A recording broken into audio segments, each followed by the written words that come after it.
اللهم صل وسلم وبارك على عبدك وحبيبك ونبيك سيدنا محمد صلى الله عليه وسلم، صلاة مقبولة لديك مرضية لديهما، واشفنا اللهم من كل داء، واغننا اللهم بها عن كل دواء، واحصنا اللهم بها من كل بلاء، صلاة تفتح بها أبواب الخير والرزق والرحمة، وتغلق بها عنا أبواب الشر والفقر والفتنة، وعلى آله وصحبه والتابعين بحق قدره ومقدره العظيم. صباح الخير أو مساء الخير عليكم متابعيني حبايبي الحلوين، وحشتوني جدا جدا جدا جدا جدا، وشكرا ليكم يا حبايبي. بس أنا زعلانة، يعني فين التعليقات بتاعتكم فين؟ كده برضو بتزعلوني منكم. طب يعني هنقولوا ايه؟ يعني اعمل ايه؟ على العموم كل سنة وانتم طيبين. بمناسبة عيد الأضحى اللي عدى، طبعا أنا ما كنتش بنزل مقدمة علشان خاطر برضو انتوا عارفين، عشان في متابعين أمارات كده يعني ما يتضايقوش، لكن كل فترة بعمل مقدمة صغنطوطة كده مش هتعدي 5 دقايق إن شاء الله، عشان ما فيش أي حد يزعل مني. بس أنا اللي بيحزنني الأيام دي، اللي إحنا أيام العيد مسكوا حد، مش هقول هو مين يعني، حسبنا الله ونعم الوكيل فيهم طبعا، دابحين كلاب. عشان كده انا بقول لكم بعد اذنكم ما تشتروش لحمه مفرومه. انت مش عرفك هي مفرومه؟ اصل في واحده كانت صاحبتي دايما الاقيها جايباها لحمه مفرومه. ايه ده يا بنتي؟ تقول لك دي جميله جدا. طب انت مش عارفه مصدرها، ولا مكتوب عليها حاجه، ولا عارفه مصدرها، تقول لك لا ده طعمها فل وجميله. طيب اللحمه المفرومه دي احنا ما نعرفش ايه بالظبط، ما نعرفش هل دي كلاب، قطط، حمير، حصنه، فيران بقى، الله اعلم ايه. لان هم مسكوا برضو من فتره حد ذابح خيول وبيقول لهم دي حلال.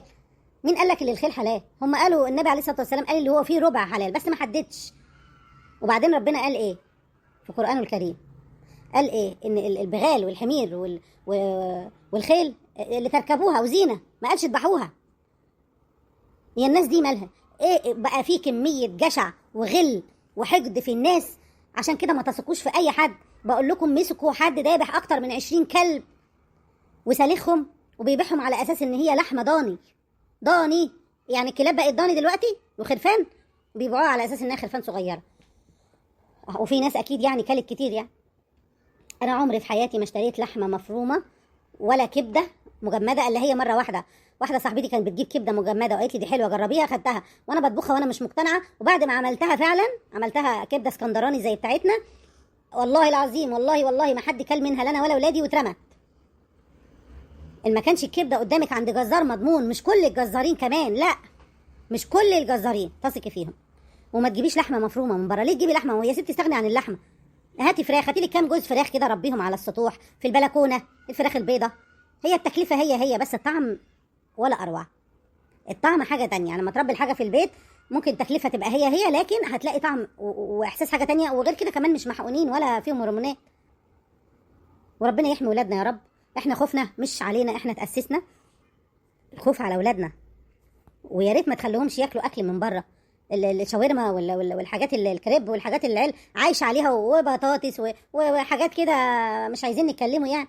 خافوا على اولادكم، مناعه ولادنا كده كده ضعيفه، فلما انت تخليهم ياكلوا حاجات من دي بره فالمناعه هتروح فين؟ هتضيع، وهي كده كده يعني. فربنا يحميهم يا رب، ربنا يحمي ولادنا.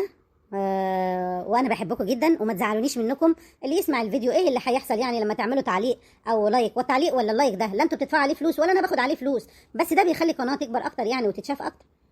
حبايبي الحلوين انا بحبكم وحشتوني، واسيبكم تستمتعوا بالحلقات. انا بقيت فاضيه لكم مع اني انا بشتغل، يعني انا بنزل شغل والله، وغير كده كمان شغل البيت وبسجل لكم. بس الحمد لله انا نزلت شغل جديد غير الشغل التاني، وربنا يعيني عليه ويعين كل ست يا رب عليه، على اي شغل وعلى اي حاجه في حياتك. بحبكم جدا جدا جدا، بحبكم 5 موا. نسيت اقول اهم حاجه، الف الف الف الف مبروك لكل ولادنا واخواتنا اللي نجحوا في ابتدائي بقى اعدادي، ربنا ينجحهم كلهم يا رب، والف مبروك لكل اللي نجحوا. اما بقى الثانوي يا حبايبي بداوا النهارده، وعندي بنت اختي امتحانها بدا النهارده عشان هي ثالثه ثانوي، ربنا ينجحها يا رب وينجح كل الطلاب. بالنسبه لاولى اعدادي انا ابني نجح الحمد لله في اولى اعدادي، لكن ثالثه اعدادي لسه ما ظهرتش، فهم لسه بداوا تصحيح امبارح. يعني ثالثه اعدادي بداوا تصحيح امبارح. قولوا لي عندكم في بلادكم ثالثه اعدادي ظهرت اللي عنده ولاد يعني في ثالثه، ولا برضو لسه زينا ما ظهرتش؟ وربنا ينجح ولادنا كلهم، والف الف مبروك لكل ام تعبت على مذاكره ولادها وربنا عوضها. ربنا ينجحهم يا رب، والف مبروك لكل اللي نجحوا، ويا رب نجح الثانوي، نجح ولادنا اللي في الثانوي يا رب. اقف معاهم، خلي الاسئله تكون سهله يا رب، عشان بنت اختي ما تزعلش مني، قالت لي ادعي لي يا خالته، ربنا ينجحك يا رب يا روحي. يا رنا يا جميله، وشكرا ليكوا يا حبايبي. مالك يا توحة؟ فيكي ايه؟ بتبصي لي كده ليه؟ بقول لك ايه يا بنت انت، انا بقول لك اهو، طول عمرنا سمعتنا زي الفل. الولد اللي بيعدي كل يوم من قدام باب الدار دي، ها، واختك زنوبه فاشيته كده، وانا كل يوم بشوفه بس بسكت. يقعد يبص كده على الشبابيك وعلى البيبان ويدور على حد، اكيد يعني مش بيدور على اختك التانية، لا، بيبص عليكي انت.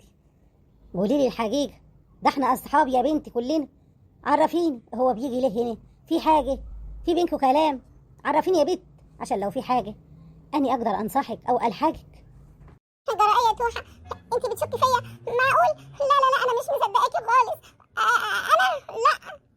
بيت، هو كل ما يلاقيني رايحه مشوار يمشي ورايا، بس مش بيكلمني ولا اتكلمنا خالص.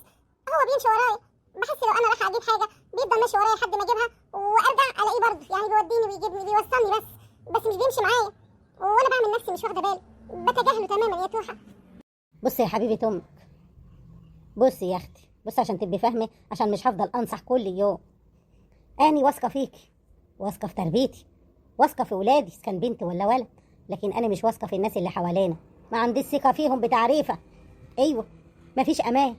والولد من دول يفضل يحوم ورا البيت ويقول لها انا بحبك ومعجب بيكي وتعالي نتقابلوا، وما تقوليش لابوكي وما تقوليش لامك وما تقوليش لاخواتك، وبعد ما ياخد كل اللي هو عايزه يسيبها ويمشي ويبقى ضحك عليها وفاكر ان هو كده راجل. بصي يا اختي، اللي شاري بيخش من الدار، وعشان يعني دخل من الدار من الباب فاحنا كده خلاص نأمنوا له؟ لا، ساعات بيخطب الواحدة. يعني خليكي معايا كده، افرضي واحد دخل خطب واحدة، قعد معاها سنة اتنين كام شهر، ومسك ايديها مرة وبسها مرة، ايا كان بقى، عمل اي حاجة وما حصلش نصيب ويسابها، وجي واحد تاني خطبها وعمل نفس اللي هو عمله، بالذمة ده يرضي ربنا؟ يعني كل واحد يجي يعدي كده ياخد حاجة ويجري، ياخد حاجة مش من حقه؟ يا بنتي لا، اللي بيحب واحدة بيخش لها من الباب وبيطلبها من أهله وما بيلمسهاش ولا يمسك إيد ولا يعمل أي حاجة ولا يقعد لوحده معاها ولا يخرج وياها لوحدهم، لازم يكون محرم معاهم، أخوها، أمه، وما يخرجش كمان. ويخرج بيها ليه؟ هو يجي يخطبها وفترة الخطوبة ما تطولش ويتجوزها وياخدها عنده في بيته يعمل اللي هو عايزه، لكن فترة الخطوبة الطويلة دي أنا مش بحبها. أختك زنوبة جالها العريس جوزتها على طول لزيتونة المعفن دي، ولما أخته وجعتها واللي حصل حصل وجي سامر على طول جوزت. أنا ما عنديش خطوبة إلا شاري يجي يشيل مرة واحدة، فخلي بالك من نفسك، شرف البيت هو مرة واحدة بس. الولد طالما غريب عنك، ومش غريب كمان، ولد مين اللي غريب؟ أخوكي، ولا يهزر معاكي ويمد إيده، ولا أبوكي، ولا أي حد، ولا صاحبتك حتى تهزر معاكي وتمد إيديها على جسمك كده. حافظي على نفسك يا بنتي، أنا مش هفضل أنصحك كل يوم، ومحدش هينصحك زي أني أمك وبخاف عليكي. السلام عليكم ورحمة الله وبركاته. عليكم السلام ورحمة الله وبركاته. إيه جابك هنا يا راجل أنت؟ أنا عارف إنك زعلان وده حقك تزعلي وأكتر من كده كمان، بس الأول يا بنتي كلام أمك كله صح، أنا جاي وسامحها. أمك أعظم ست في الدنيا دي كلها، ست محترمة وأصيلة وبنت ناس ومتربية، اسمعي كلامها في كل حاجة. اوعى تكوني فاكرة اللي أنا طلقتها علشان هي وحشة، لا، العيب كان فيا أنا اللي راجل مش تمام، ده موضوع وخلص. لكن أمك ست محترمة، ست عاجلة، ربنا يحميها. أنا عايزك تسمعي كلامها في كل حاجة هي تقولك عليها، محدش هيخاف عليكي أكتر منها. اللي حصل من ابنك ده لبنتي ما يتسكتش عليه، واني مش هسكت على أي حاجة. أي حد يمس ولادي حتى لو كان أبوه عمري ما هسيبه، وهاخد حق ولادي. ابنك ده صايع، ما ترباش، كل حاجة غلط بيعملها عشان انت معرفتش تربيه ولا أمه عرفت تربيه، بس أنا اللي هربيهولك. حقك، حقك، خدي حقك زي ما انت تحبي، اضربيه، اعملي كل اللي انت عايزاه، أنا مش هعترض. ايوه هو ابني، بس ابني الغلطة الوحيدة اللي هكمل فيها في حياتي، الواد ده هيكمل عليا. ساعات الواحد بيغلط غلطة بيفضل يدفع ثمنها طول العمر، وانا دي الغلطة الوحيدة اللي غلطتها، جوازي من امه. وانا هفضل ادفع الثمن طول حياتي. بس اعمل ايه؟ الحمد لله ربنا رزقني بام سكسكه بتسمع كلامك في كل حاجه يا ام زنوبه، بتسمع كلامك، بتعمل كل حاجه حلوه. ولما اجي اتكلم معاها تقول لي اصل فتحيه هي اللي قالت لي اعملي ده واعملي ده واعملي ده. انت ست كويسه ومحترمه. شكرا، شكرا ليك. انا جاي بشكرك وجاي بعتذر لك.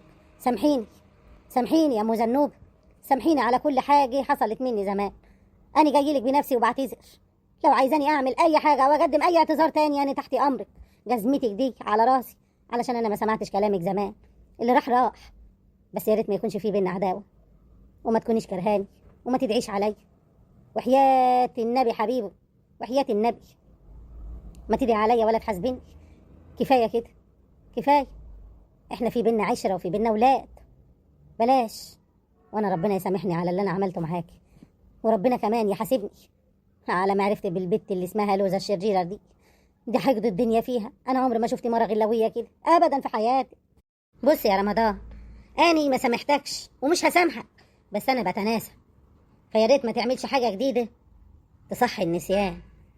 عندك حاج ما تنسيش، هو انا اللي عملته فيكي كان شوية؟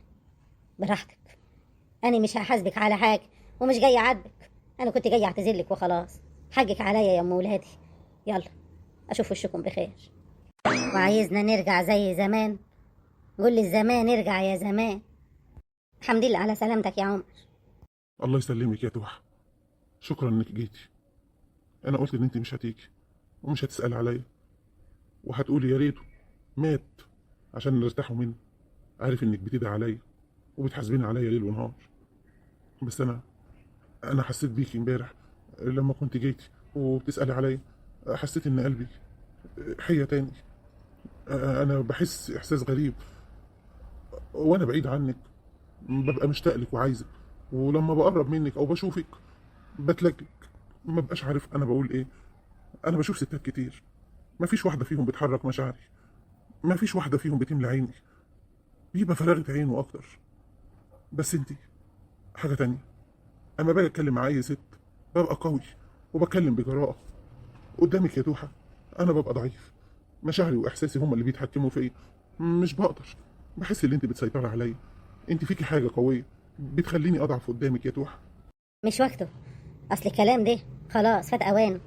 كان زمان كان، لكن دلوقتي انت راجل متجوز، خليك في حالك. وكنت تاني يعني جاي ازورك، فزيارة المريض صدقة.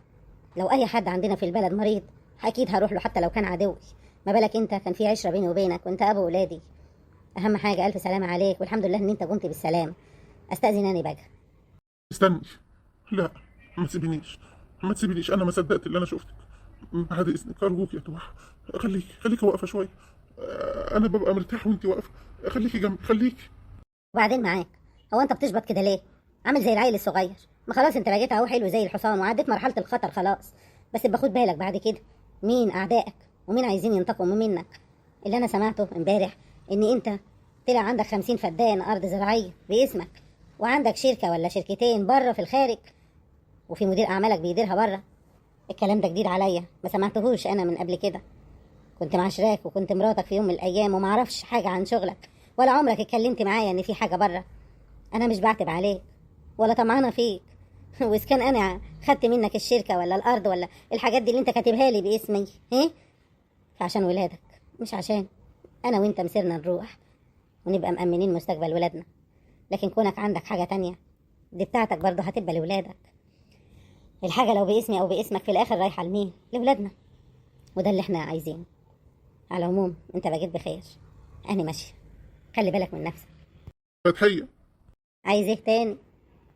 انا بحبك يا توحة، والله بحبك يا بيت يا توحة. قلبي بصي، تعالي اسمعي قلبي، تعالي شوفي قلبي بينبض سريع ازاي. انا بحبك، عارفه، عايز اخدك في حضني. شكرا واتنين ليمون للحبيبه.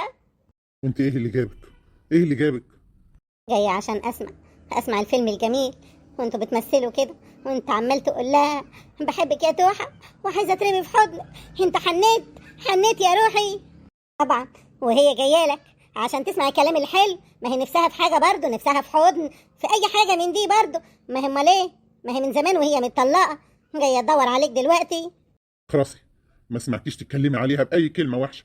دي مهما كان في يوم من الايام كانت مراتي وام ولادي، وما زالت ام ولادي، ولها الاحترام، وهي ست محترمه. عمري ما شفت منها حاجه سيئه. انا اللي كنت راجل دون ومعفن، انا اللي غلطت فيها، وانا اللي بعتها، وانا اللي عملت كل حاجه وحشه في حياتي. ما تغلطيش فيها، فاهمه ولا لا؟ لا مش فاهمه ومش هفهم. ما هو يا انا يا هي، انا مراتك وهي مش مراتك. انت بتدافع لواحده زي دي، وانا يا عمر انا اللي وقفت جنبك. دي ست جربوعه ومعفنه، دي منظر ست.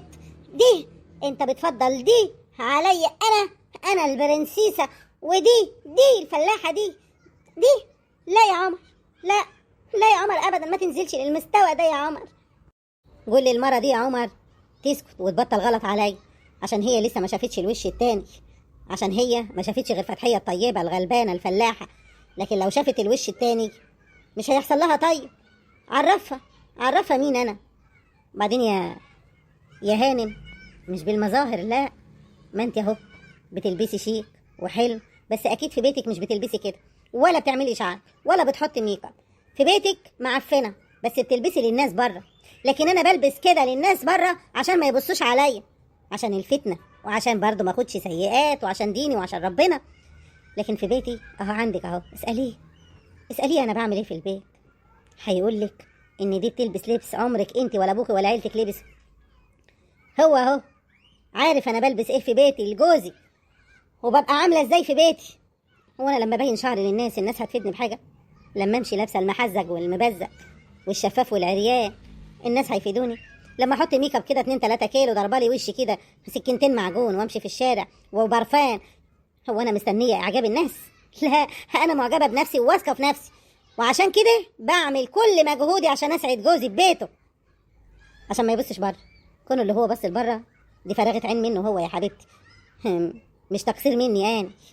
اسيبك يا باشمهندس عمر مع السنيوره اللي بتتكلم على الفلاحين، اللي الفلاحين دولت برجبتها.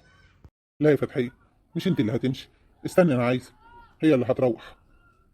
بعد اذنك امشي، انا عايز اتكلم مع فتحيه شويه. اتفضلي. مبسوطه انت وانت بتخربي البيت؟ فرحانه قوي فرحانه. وانت كنت فين لما هو اتجوزني؟ ها، خربت البيوت العمران منك لله. عايزه تخربي بيتي ليه؟ انا وجوزي، انت داخله حياتنا ليه؟ انت بتدخلي بينا الهاني ليه؟ مش طلقك ورماكي؟ غوري في 60 داهيه بعيد عننا. ما انت عايزاني اغور؟ خلاص نساله صاحب الشقه، مش هو اللي ليه الكلمه برضه؟ ماشي. ايه رايك يا باشمهندس، امشي اني ولا هي تمشي؟ هي اللي تمشي. انا عايزك انت يا توحه. انا بحسك انت اللي شبهي، وانت زيي، وبتفهميني وبتحسي بيا. اما بقيت الناس اللي في حياتي عايشين معايا عشان خاطر طمعانين فيا. طول ما انا بصرف فانا راجل، ولما ما بصرفش ما بقاش راجل. لا، انت حاجه تانية يا توحه. هي اللي تمشي. اتفضلي يا ست هاني نمشي. قلتها لك مليون الف مره، لو ما مشيتيش دلوقتي حالا هرمي عليك يمين الطلاق فورا دلوقتي هنا وانا في المستشفى. اتفضلي امشي امشي امشي، انا عايز اتكلم معاها، سيبيني. ان ما دفعتك الثمن غالي يا فتحيه يا فلاحه. ما تزعليش يا توحه، حقك عليا، حقك عليا انا. ما تزعليش، انا اسف. انا عارف انا اللي جبت لك الكلام وجبت لك الاهانه. سامحيني، انا راجل مش تمام عشان خليت اي واحده من اللي انا عرفتهم تتكلم معاك اي كلمه تجرحك. تعرف يا عمر، انت راجل كويس، ما انكرش ان انا في يوم من الايام حبيتك وحبيت طيبتك، بس انت اتغيرت. انت ما بقيتش عمر اللي انا اعرفه. اوقات كتير ببقى عايزه اعيش معاك وبشتاق لك وعايزه اكمل معاك حياتي، بس بشوف فيك اسلوب، بحس انك اتغيرت قوي. عمر اللي انا كنت اعرفه كان بريء وحنين وطيب، كان حاجه كده ولا توصف. لكن دلوقتي انت اتغيرت يا عمر، من كتر ما عرفت ستات ومشيت في الغلط.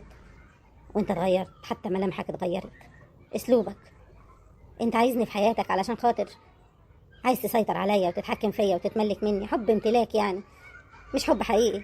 ممكن تكون كنت معجب بيا الاول، لكن دلوقتي حب تملك. وانا ما اقدرش اعيش مع راجل عايز يتملكني، عايز يحبني حب تملك ويتحكم فيا.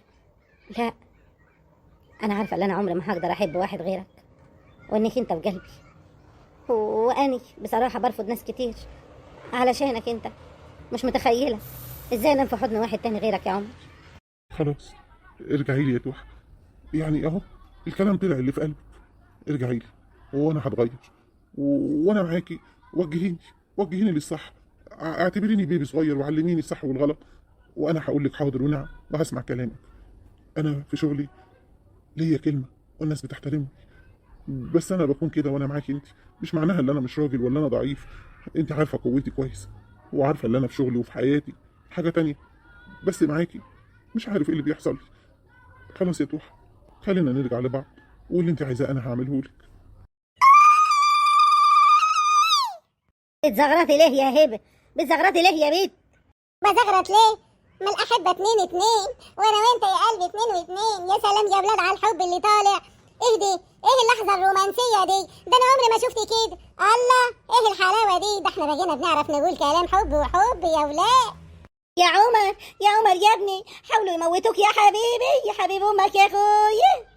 يا عمر يا حبيبي، الف سلام عليك، الف سلام عليك يا ابني يا ضناي. ايوه هي فتحيه هي والبومه اللي معاها دي، هما اللي حاولوا يموتوك يا ابني، كانوا عايزين يقتلوك عشان يورثوك يا حبيبي. قلت لك مليون مره اكتب لي كل املاكك باسمي، وانا اللي هتحكم فيهم، هتحكم في البشريه دي. لا يا ام، كل ورثي انا كتبته الفتحيه، وانا بقوايا العقليه، ولو عندي حاجه تاني هكتبها لها. دي الست الوحيده اللي هتقدر تحافظ عليا وعلى مالي وعلى شغلي وحياتي. انا غلطت لما طلقت فتحيه ورحت اتجوزت عليها، غلطت لما سمعت كلامك وكلام كل الناس اللي حواليا السوء اللي خلوني اتجوز عليها، والاعمال اللي انتوا شغالين فيها. انا بصلي وعارف ربنا، والاعمال كانت بتصيبني، بس الحمد لله كل ما يصيبنا الا ما كتب الله لنا، والحمد لله على كل حال. وكويس اللي انا مريت بيه عشان اعرف اعدائي من احبابي. يعني ايه يا عمر؟ تقصد ايه يا ولا؟ ان انا عدوتك؟ ده انا امك اللي ربيتك، ربي يا خايبه للغيبه. مبروك عليكي يا توحة عمر. الحقوني يا حكومة، الحقوني يا لهوي، الحقوني، أنا ماليش إلا انتوا، الحكومة تلحقني، الحقوا أبوه ضربوا لحد ما موته، الحقني يا حضرة الظابط. يا فتاح يا عليم يا رزاق يا كريم، صباحنا وصباح الملك لله. انت يا وليه تاني، انا مش جاي لك ما تجيش هنا. يعني اني بدل ما اصطبح بكوبايه القهوه على الصبح اصطبح بوشك انت على الصبح. عايزه ايه يا بومي؟ أنا في عرض الحكومة، الحقني يا أخوي، طليقي مسك ابني وضربه لحد ما موته. مش رمضان طلقك ورماكي؟ مش انت يا بنتي كنت متجوزه العمدي وشويه اتجوزتي عنتر؟ مين فيهم رمضان ولا عنتر ولا العمدي؟ هو انت كل يوم هتتجوزي واحد وتخلفي وتيجي تعملي فيه محضر وتشتكيه؟ لا، هو انا مش فاضي، ما عنديش الا انت، مفيش غيرك انت. كل يوم انا اخر مزهق هاخدك انت ادخلك في القفص احبسك ومش هطلعك. لا مش العمدة ولا عنتر انا ما خلفتش منه. العمدة ايوه العمدة بس ابنه واخده. رمضان راح يتجوز واحدة اسمها مسكسكي وليه جربوعة كده اهو، فضلها على ابنه بدل ما يصرف على ابنه، لا راح صرف على واحدة تانية لا انا بقول لك اهو لازم تجيب لي حاجة من رمضان وتجيب حاجة ابني. يا ترى انت فين يا ابني؟ يا ترى حصل لك ايه يا ابني؟ اسكتي يا وليه اسكتي، اقعدي على جنب كده لحد ما نشوف في ايه. اقعدي، الله ينكد عليكي على الصبح يا وليه. حاضر انا هقعد اهو، بس لازم تبعتوا تجيبوه. يا ترى انت عامل ايه يا ابني؟ ان ما وريتك يا رمضان الكلب. يا شويش اؤمر يا فندم. روح هات جوز الست دي اللي اسمه رمضان، شوفوا في اي نصيبه وجيبهولي. تمام يا فندم. هو انت ربنا يهديك يا بعيده. وانت يا ست تعالي هنا. تحت امر حضرتك، اتفضل. تعرفي يا وليه، انت لو كنت بتتبلي على الراجل وعايزه تعملي لي مشكله وخلاص وتيجي تعقري مزاجي، انا هحبسك هنا وهخليهم يضربوكي. انت يا وليه انا عارفك وليه بتتبلي على الناس وليه نكديه. الله يخرب بيتك يا وليه انت. ابدا اني اتبلى على الناس، ده اني بريئي وغلباني، ده كلهم اللي بيظلموني. اخس عليك يا باشا. احكي لي ايه اللي حصل، خلصي. انا كنت ماشيه انا وابني في الغيط، ايوه رايحه اجيب اي حاجه، بطيخي شمامي اي حاجه ناكلوها. ابص الاقي البت زنوبه، ايوه البت زنوبه دي بت مين؟ بت رمضان، ايوه وهي بتغير من الولا شوي عشان ابوه هو يعني بيحبه اكتر مني. ايوه اصل البت دي من فتحي مش بنتي، اصلا الجديده. اخلصي، جديده ولا قديمه كلكم زي بعض، خلصيني. على طول اول ما سمع البت زنوبه وهي بتجر شكل ابني، راح ابني بيقول لها ده انت اختي، بتعملي ليه كده يا زنوبه؟ ده انت اختي حبيبتي. راح رمضان جاي وجايب السلاح في ايده وكان عايز يقتل الولد وضرب وقتله ضرب وبقيت مش عارفه احوش، ضربني وبهدلني. حسبي الله ونعم الوكيل فيك يا رمضان، اشوف فيك يوم يا رب. ادخل يا متهم، سيبه وامشي يا شاويش. وامرك يا باشا. انت تاني يا رمضان، في ايه تاني؟ اقول لك تاني حضرتك، ابويا ملهوش ذنب. الولد دي قليل الادب، خلاني ماشي وانا قاعده في الغيط بتاعي وجاي ماسك السلاح الابيض عليا. ايوه كان ماسك السلاح في ايده وعايز يقتلني ويقول لي انا عايز فلوس، انت متجوزه واحد غني وابوكي غني وجوز امك غني وامك غنيه وانا متبهدل. الواد ده حرامي، الولد ده حرامي يا باشا، حرامي. سرق سته وسرق البهايم وسرق ذهبها وسرق ابوه وامه دي اللي حبسته قبل كده هنا وبلغت عنه عشان هو حرامي، وهي سايباه ما بتصرفش عليه ولا بتراعيه، وهي طلع قليل الادب ويا عالم بيشرب حاجه تاني ولا بيعمل حاجه غلط. انا اللي جايه اعمل محضر فيه هو وامه. ايوه كلامها كله صح. انا جيت لقيته ماسك بنت بيضربها وعايز يغزها، اعمل ايه؟ اسيبه يموتها وبنتي محترمه ومتجوزه وزي الفل. هو رحت مسكته قعدت اضرب فيه ووجعت السلاح من ايده عشان بدافع عن بنتي حبيبتي. صح ايه يا سعاده الباشا، هو وبنته كدابين، احبسهم. شاطره يا بنتي شاطره، دافعت عن ابوكي برضه. انا كنت عارف يا بنتي، انا كنت جايه احميكي. يلا طالما انت عملتي محضر فيهم يبقى هي كمان، هي وابوها يعملوا محضر في ابنك وتباتوا انتوا كلكم النهارده في التخشيبه وبكره تتعرضوا على النيابه. يا لهوي، وانا ذنبي ايه؟ انا عملت ايه؟ انا ما عملتش حاجه حضرتك. يا لهوي يعني. مبسوط يا رمضان؟ هتضايقني يعني بالتخشيبه يا رمضان؟ وانت اللي غلطان وضربت الولا وقتلته ضرب. ومبسوطه يا ستي زنوبي يا اللي لابسه لي طرحه وعامله لي ستايل. خلاص يا ست انت اسكتي، وجعت دماغي. خلاص حضرتك، انا اسفه. انا مش هعمل محضر. خلاص انا مسامحاهم على ضربهم في ابني، مسامح كريم. يا بختي من بات مظلوم ولا باتش ظالم. حاجي عند ربنا انا وابني، احنا ملناش حد غيرك يا رب. ربنا ينتقم منك يا لوزة، ربنا ينتقم منك. حسبي الله ونعم الوكيل فيكي. يا رب تكون مبسوط يابا من اللي بيحصل ده كله. ادعي عليك يابا ولا ادعي لك؟ هعمل فيك ايه يابا؟ ابوي هعمل ايه؟ يلا روح، يلا يا رمضان خد بنتك وروح يا رمضان. الوليه دي لو جت هنا تاني انا اللي هحبسها. منك لله يا رمضان، منك لله يا زنوبه. إليه ما تفرحي ولا تتهني بعيالك أبدا ولا بجوزك. ربنا يحرمك من جوزك ومن بنتك زي ما انتوا أذيتوني انت وأمك. يبقى جمك تسلط أم سكسيكي وأم سكسيكة تسلط أبوكي عشان يضرب الولا يموته بدل ما كان يدي للولا حج ومراسه. أمال إيه الفلوس اللي راح يجوز بيها أم سكسيكي كان صرفها على ابنه. اتفرجوا يا عالم. تعالى يا شاويش، تعالى خد الست دي حطها مع الاثنين اللي احنا جايبينهم اللي متهمين بقتل، خليهم يقتلوها. زنوبي. ايوه يما. مالك يا بيت؟ هو سامر جه من السفر؟ في ايه يا بيت؟ انتاجي نشفت دمك. في ايه يا بيت؟ هو سامر جه من السفر وضربك ولا خانك ولا طلقك ولا طردك من الدار؟ انتاجي يا بيتي في ايه؟ انا كنت في المركز يما ولسه جايه دلوقتي، جيت عليكي على طول. يا لهوي، مركز؟ ليه يا حبيبتي ليه؟ انتاجي يا بيت مركز؟ ليه يا اختي؟ انت فيك حاجه؟ حد عمل فيك حاجه يا اختي؟ يا بيت انت قاعد ردي يا بيت عليا يا بيت. ليه يا اختي؟ ايه وداك المركز يا بنتي؟ الولد ابني لوزة يما اتهجم عليا وانا في الغيط بتمشى ومسك عليا سلاح، ما اعرفش كان عايز يعمل فيا ايه، وكان بيهددني وفلوس وبتاع يما. والاخر امه جت صوتت، ابويا جه ضرب رمضان مش عمر. رمضان جه ضرب وضرب امه وهي ودتنا المركز، ولما لقتني هشتكي واعمل محضر وهي كانت عايزه تعمل محضر في ابويا وفيا. اما لقت كده ما رضيتش عشان ما تباتش يما. بنتك اتبهدلت يما خالص.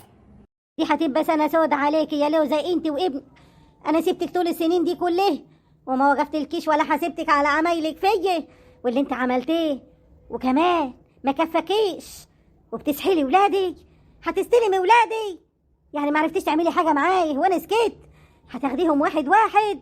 بدأت بالبنت يا لوزة، انا جايالك هجوم.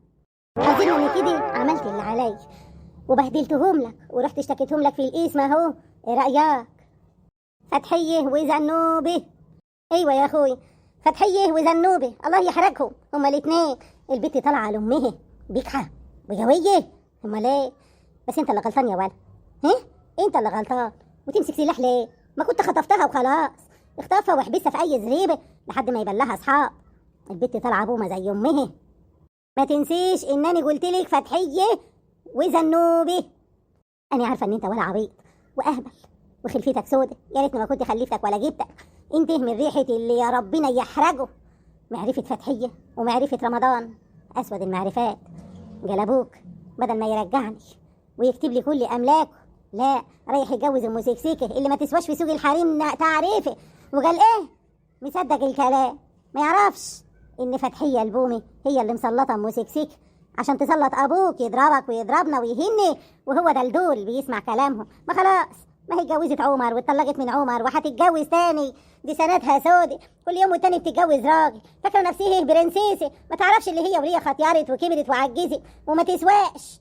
لكن ما ليه طالعه في العلالي فاكره نفسها هي الملكه جورجيني ولا شنشينه. اني ماليش دعوه بالموضوع ده، اني همشي. كفايه العلقه اللي انا كلتها ما ياكلهاش حرامي في مولد. سيبيني يما، اني ماليش دعوه. انا قلت لك زنوبه وفتحيه. انا ماشيه، خليك بايت في شوارع ولا اقول لك خليك متعلق في العربيه دي بدل الحمار. فتحيه، ايه رايك؟ ايه رايك بقى؟ مفاجاه كبرى. من الصبح ابنك العبيط الاهبل الحرامي المتسول دي بيقول لك فتحيه وزنوبي، بس انت عبيطه وهبل. هي الهبله هتخلف ايه غير عبيط وهبل زيه؟ بصي بقى، زمان وانا صغير كنت بحلم ابقى عبيط. زمان لما انت عملت الليله بتاعتك وضحكت على الراجل ولفتيه وخدتيه، وانا سبت الجمل بما حمل وسبتكم انتوا الاتنين تولعوا ببعض وتغوروا لانكم انتوا شبه بعض. ماشي، وعشت حياتي وكافيه خيري شري، وقلت يا بيت تعيشي وربي ولادك، وربنا كرمني بابوهم المهندس الجميل الحلو اللي انت حاولت تلف عليه عشان تبلفيه. المهم يعني، وانا عشت حياتي وربيت ولادي وسبتك وما حسبتكيش يا صاحبتي يا غاليه يا روحي انت. ايوه لكن انت دلوقتي جايه تلعبيها معايا عشان انا سكتلك زمان. لا، فتحيه الهبله العبيطه اللي كان بيضحك عليها وبتاخد على جفاهي كده اهو. ايوه انا بعترف ان انا هبله وكنت باخد على قفاي. ايوه والله. انت فاكراها لسه هبل؟ لا، ما انا عايزه اقول لك اني كبرت واتغيرت واتنصحت وبقيت ناصحه وفاهمه واعرف اخد حقي لو في بج الاسد. فتحيه يا اختي، شفتي رمضان اللي عمله؟ شفتي كان هيموت الولد. ايوه كان هيموت الولد. بصي يا اختي، خافي عليه، خافي على عيالك. الا ممكن يمسك عيل من عيالك يضربه زي ما كان هيموت الولد. غصب عني رحت عملت فيه محضر في القيس فجابوه هو وزنوبي. يخص عليكي يا بنت يا زنوبي، وانت كمان كدابه يا بنت، بتكدبي على امك. الله، ما الست بريئه اهي وما عملتش حاجه. شايفه؟ بصي في التمثيل الله ينور. ايوه الله ينور عليك يا لوزه، بتمثلي ايه ولا اروع ممثله. الوش اللي انا شايفاه دلوقتي ما كانش حاضر ساعه رمضان. انا اكتشفت حاجه غريبه، ان انت بتخافي من امي بس ما بتخافيش من رمضان. سبحان الله. اهدي يا ولاد، دي المفروض تخافي من الراجل، لكن انت خايفه من امي وعامله لها حساب، فبتمثلي وتتقني التمثيل صح، لكن قدام رمضان عماله تبجحي وضربك وبتبجحي برضه. مره قدرت ايه بس يا بيت؟ دي لا فجره ولا قادره. دي مره مش تمام، مره خلاص عيارها فلت ومش لاقيه حاكم يلمه. بس انا هعتبر نفسي اختها وهلمه، هخليها تلم نفسها وتمشي كده اهو جنب الحيط. وايه تاني يا لوز؟ انتجي يا بيت. طبعا يا حبيبتي احنا كنا اصدقاء وعايزاها تخلينا يعني اخوات. انت اختي ايوه اختي وحبيبتي كمان، واشيل جزمتك على راسي. يخص عليكي يا فتحيه، هتخلينا اخوات بعد ما كنا اصدقاء واصحاب. مش مشكله. انا عارفه ان انت قلبك ابيض يا اختي ومش هتزعلي من اللي حصل. بس لو انت زعلانه حبه يعني صغننه كده ان زنوبه دخلت المركز، صحيها فيك حقك علي. بصي يا بنتي يا زنوب، الولد اهو انا عايزاكي تعلقيه في العربيه زي الحمار بالظبط، وخليه يشد العربيه. اربطيه، حط له اللجام في بوجه كده اهو، اللجام بتاع الحمار اللي بنحطوه في بوجه، حطه له بوجه كده اهو، واربطيه في العربيه الكارو دي وامسكي الحبل اللي هو اللجام ده، وافضلي اضربيه باي عصايه من بتاعه الذره دي ولا اي عصايه كبيره، افضلي اضربيه فيه وخليه يلف الارض دي كله، يلف ال10 فدادين رايح جاي بالعربيه. يلا يا بيت. لا يا زنوبه ما تسمعيش كلامها، انا اخوك يا زنوبه. اختك دلوقتي اختك، ولما كنت بتبلطج عليا النهارده ما كنتش اختك؟ لا، زي ما انا هنت عليك انت هتهون عليا. يلا يا حمار شيه. حقك يا فتحي، حقك وخديه. مرمطيه يا اخت، ما هو برضو ابنك يا اخت، هو زي ابني. مرمطيه، امسحي بكرامته الارض، انا موافقه. عاقبيه زي ما انت عايزه يا اخت، خدي حقك، ده حق بنتك برضو. انا قلت لك مليون مره مالكش دعوه بعيال فتحي، دول اخواتك يا ولا، وفتحيه دي صاحبتي وصديقه عمري. انت اللي ما بتسمعش كلام، انت اللي ولا مؤذي، ربنا ياخدك ويريحني منك. بتبيعيني ياما طول عمرك وانت بيعاني، طول عمرك وانت قلبك قاسي، طول عمرك رمياني وما بتخافيش عليا. اهم حاجه عندك تتجوزي، تحبسيني علاشان عنتر، تبيعيني دلوقتي. انت اللي غلط ياما، انت اللي غلط وضيعتيني وهتضيعيني. منك لله، منك لله. اهدي، اهدي ضرب النار دي، اهدي. ايه رأيك يا حموكش؟ احنا جايين وزيتونة كان مغلبنا، والواحد جاي عفاريت الدنيا كلها بتتنطط قدامه. ايه رأيك بعد اللي احنا سمعناه واللي وصل لنا نمسك الولد ده نعمل معاه الدنيئة؟ ايه رأيك؟ وماله يا اخوي، انا معاك، ايدي على ايدك. ما هو أصل اللي زعل اختنا كأنه زعلنا، والواد ده انا متغاظ منه من زمان ونفسي اعمل معاه الجلاشة. يلا يا زنوب، خد امك وروحي، يلا ده انت هتتنفخ. الحاجة يا فتحية، الحاجة يا اختي هيموتوا الولد. ايوه يا بنت الحاجة يا توحة، انت لسه بتقولي لي اللي احنا اخوات، احنا اخوات واصحاب، ودول اخوات يا بنت هيموتوا بعض. يا بنت الحاجة هيموتوا الولد. وانت يا لوزة يا شريرة خدي بعضك وامشي بدل ما تتفرمي هنا اهو مع ابنك، فاهمة ولا لا؟ خلينا لوزة، اصل انا نفسي افرمها، سيبها لنا، احنا هنحطها تحت الجاموسة اللي هناك دي، والجاموسة دي هي بنت بس عاملة زي الولد دكر، هتفضل تفعص فيها وتضربها بالشلاليت، والروسية هتموتها، احنا عايزين نموتوها. الحاجيني يا فتحية، الحاجيني يا اختي، هيرموني تحت الجاموسة يا بنت. يا خسارة شبابك يا لوزي من ولاد فتحية. يا لهوي، ده انا كنت في يوم من الايام يا ولاد مرات ابوكو يا بنتي يا فتحية. يا لهوي كده يا بنت، هسيبوهم يفرموني يا بنتي ويحطوني الجاموسي. يا لهوي يا خسارة شبابك اللي هيروح هدر يا لوزي. لا يا حموكش، عيب عليك يا ولد، ده انا كنت مرات ابوك وفي مجام امك يا ولا يا حموكش. اوعى يا ولا تتهور، بلاش تتهور لا تتعور. ها مين هناك؟ يلا بينا يا رجاله، يلا يا حموكشه، يلا يا برشامه، يلا يا بنتي يا زنوبه، يلا بينا، ليهم طلعه تانية. ليه يا توحة؟ سيبينا يا توحة، احنا عايزين نتعارك النهارده، عايزين نتعاركوا يا توحة. احنا ادينا لهم كارت انذار، كارت اصفر، المره الجايه الكارت الاحمر ومفيش تراجع. هيا يا رجاله يلا بينا. قلبي عليك يا خي من حر يقولي طيب، قولي الطبيب يا طبيب الجرح جرحي صعيب.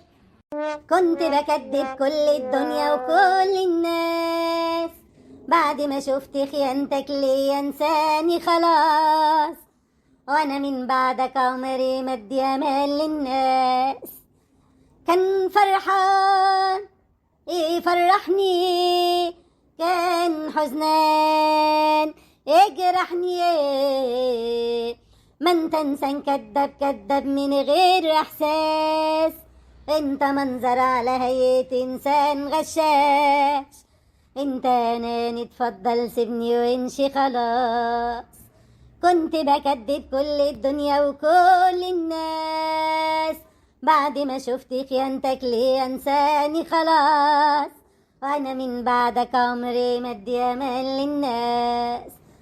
كان فرحان يفرحني، كان حزنان يجرحني، ما انت انسان كداب كداب من غير احساس، انت منظر على هيئة انسان غشاش، انت اناني اتفضل سيبني وامشي خلاص. يو مين انت يا جدع انت؟ وجاي تعيط لي ليه يا اخوي؟ ها بتعيط ليه يا ولد؟ انت يا جدع انت، انا جايك من الشركه من عند الباشمهندس عمر. ايه العكنانه دي يا ولاد؟ هو انا كل لما اقعد على لقمه عشان اكل ولا اشرب كوبايه شاي الاقي المصايب نازله على دماغي؟ الله يخرب بيتك انت والباشمهندس عمر بتاعك. امشي يا جدع انت من هنا اهو، بدل ما ارميك في الترعه اهو، امشي. مش تسمعيني الاول يا ست؟ هو انت على طول داخله كده؟ ادعي براحتك، ما خلاص الدعوه صابت. سمعت الرعد في ودانك انت وهو. امشي من هنا، انا بقول لك اهو، لو ما مشيتش من هنا هاني اللي هكسر لك رجليك وهخليك تعيط بجد على رجلك وحزنك. امشي يا جدع انت، امشي امشي، ده انا خلاص انا زهقت. هو في ايه؟ هو مفيش الا توحه؟ مفيش غير توحه في البلد؟ يا لهوي.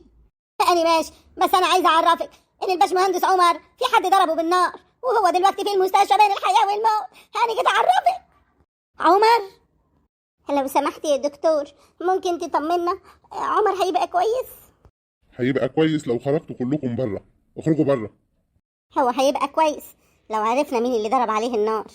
مفيش غير طليقته اهي قتلته وجاية تتفرج عليه، جاية تشمت فيه.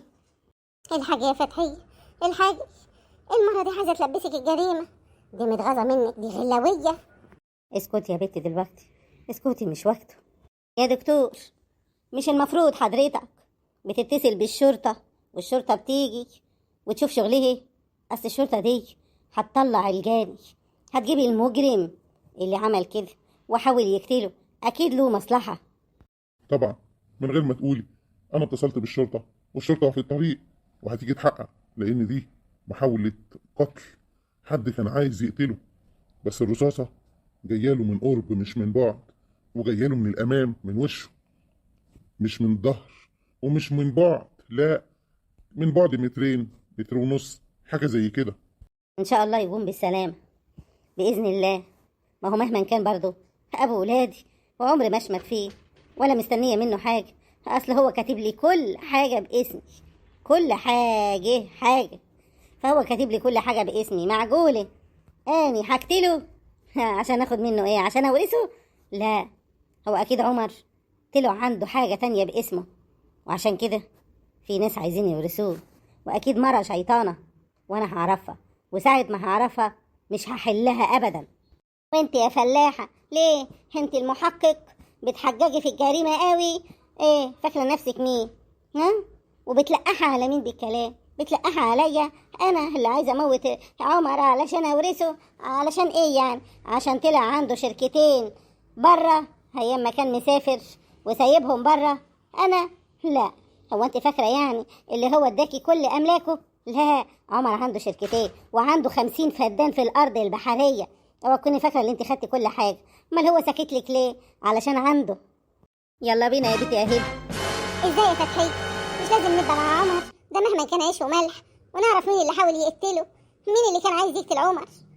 يلا يا بيت، الشرطة جاية وهيجيبوا له حاجه، والدكتور فهم انا قصدي ايه. الاعتراف بالحق فضيلة. عندك حاجه يا ست فتحيه في كل كلمه قلتيها، وانا فهمت. مع السلامه. الحاجة يا هبه، الحاجة عمر. الحمد لله على السلامة. شدي حيلك وجوه، انت جوي، واللي حاولوا يأذوك ما تخافش، هياخدوا جزاتهم. طول عمري بنصحك واقول لك خد بالك من اللي حواليك، خد بالك وانت ما بتسمعش الكلام، دماغك ناشفه واهو كنت هتضيع.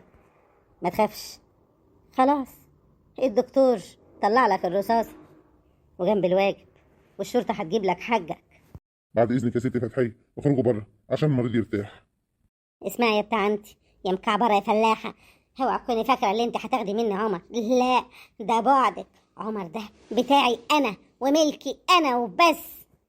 لما هو بتاعك انت بس وملكك، مد ايده ليا انا وما مدهاش ليكي ليه؟ اللي بيني وبين عمر انت ما تعرفوهوش. ابعدي ابعدي يا وليه.